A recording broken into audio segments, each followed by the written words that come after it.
Hello there everybody and welcome to episode 9 of my how to build an advanced 8-bit computer inside Minecraft. First of all, an apology. I haven't uploaded one of these videos for almost 2 weeks now, maybe over 2 weeks, I'm not sure, YouTube says 2 weeks. So yeah, I have been busy, but I guess it's not really an excuse because I've been on holiday the past 5 days, so yeah, I just haven't got really got around to doing it. I had all of this pre-made. I'd already designed all of this for my previous computer, but with the 1.5 update I had to completely redesign the next component, which is the RAM, and I just kept on putting it off, and finally yesterday I decided, okay, I'll build it, and I spent about 3-4 hours yesterday designing it, and I could not think of a compact way of doing it. So I spent all morning today trying to figure out a decent design, and finally I had a breakthrough and designed one.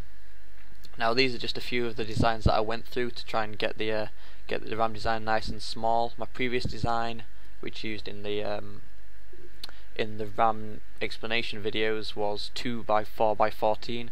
Now that's pretty compact, but it's 2x4, which I dislike now.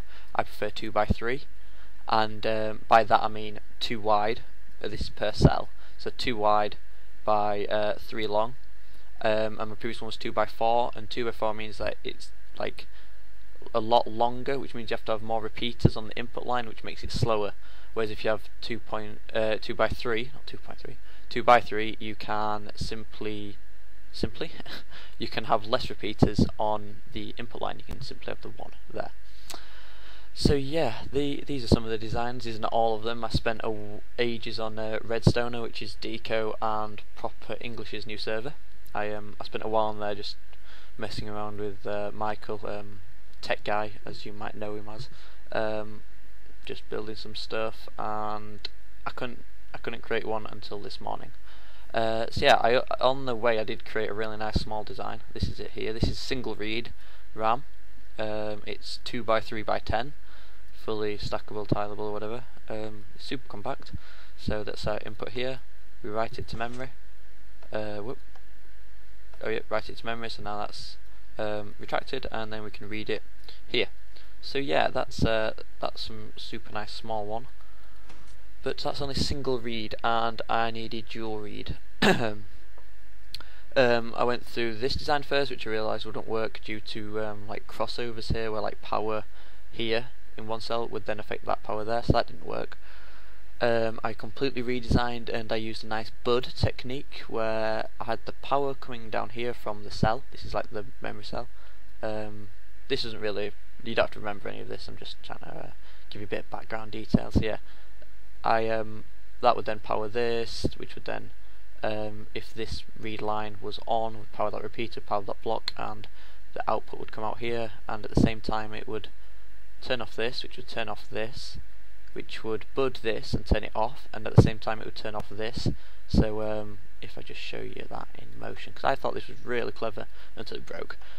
Wait a second, I'm a fool. So yeah, if you didn't see that, then this turned on, budding this, and then this also extended, which updated it. So that's like an automatic updating bud. I thought that was nice and fancy. So yeah, and then that would just transport the power down to an AND gate, which is that bit and that bit there. So that's an AND gate, and that's how the second read worked. But yeah, it didn't work. I can't remember why. Oh yeah, if you put this on, if this was down, like so, if that was down when you powered this here, that happened, and you don't want that to happen. That's because this here was powering that, which was budding it and updating it at the same time, so it turned it on. So that one didn't work at all. Woo. As you can see there's a lot of different time changes and stacks and stuff from where I've been testing it. That's my small design. This design, I can't remember why this one didn't work, but this one didn't work either. That was my 2x3x18. That was nice and compact, but I couldn't get that one to work. Maybe 17 actually. I was so close, yet so far. And finally, this was my second to last design, which almost worked. Very close, just the right cells weren't working properly. And eventually I settled upon this design, a 2x3x20 dual read RAM, 1 tick read cell. So yeah, it works. I'll just give you a quick demonstration. So we turn on the input. This is the data input, and we write it to memory by pressing that. Now that's held in there, so even if we do that, nothing happens. So now that's containing a 1. We'll say it's 1 because it's on. And then if we want to read it, we can read it from this location here, and it outputs here. And we can also read it from the second location, just here. So yeah, it works, and it's pretty compact. It's 114 blocks, I believe, 2 by 3 by 9. Wait, is it 2 by 3 by 19 or 2 by 3 by 20?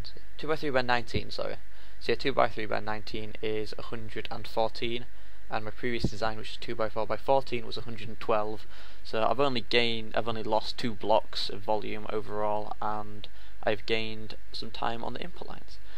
So yeah, that's what has been going on with that. Sorry if it was a bit rushed, but I'm kind of pushed for time. So now we need to add our registers, our RAM there, onto our ALU, because once the ALU is finished computing, we need somewhere to save it, and the output will be here. We'll bus it back over the top into the registers. Ignore those yellow blocks there, that's just a marker for me, so I know how to build it. But first of all, since these inputs are staggered, which is a bit of a pain, we need them all in straight lines, because that's what the outputs of the RAM take, sorry. So yeah, first of all we need to move all of these over to 1, and that's just a standard little bus kind of design here. So I built 1 just to make sure I wouldn't forget it. So come to your input. This is your first, or your third, or your fifth one, or your 7th. Go 1 down, another 1 down, and then 1 up. Place a block on top of that to cut off the wiring, and then on your 4th one, or your 2nd one, or your 6th one, or your 8th, the odd ones, you need to do that, and then down like that. So that's all good. We can then repeat it over here. I can't bother stacking it, it's just a pain getting out the old world edit. Wait, have I built that right? No.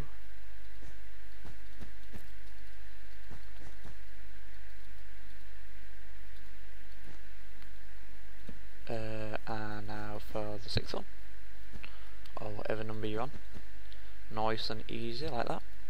And for the 7th one, same as the other odd numbers, down 1, down another, up another, and for our last one, same as the other even ones, like that.